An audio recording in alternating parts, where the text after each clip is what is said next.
Hey everyone, if you're trying to import a PDF into Logseq and keep getting a PDF import failed error, the document won't load, or annotations aren't appearing correctly, don't worry. In this video, I'll show you how to fix the most common Logseq PDF import problems in 2026. First, make sure the PDF file is not corrupted. Try opening it in another PDF reader to confirm that the document works properly before importing it into Logseq. Next, check the file size. Very large PDF files can take longer to process and may occasionally cause import issues, especially on devices with limited memory. You should also verify that the PDF file is stored in a location that Logseq can access. Restricted permissions or disconnected storage locations may prevent successful imports. Another helpful step is restarting Logseq and attempting the import again.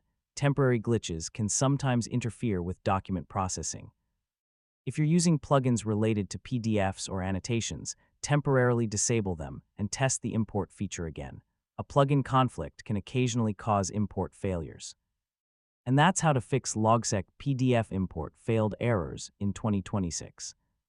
In most cases, updating Logseq, checking file integrity, verifying permissions, and disabling conflicting plugins will solve the problem. Thanks for watching, and I'll see you in the next tutorial.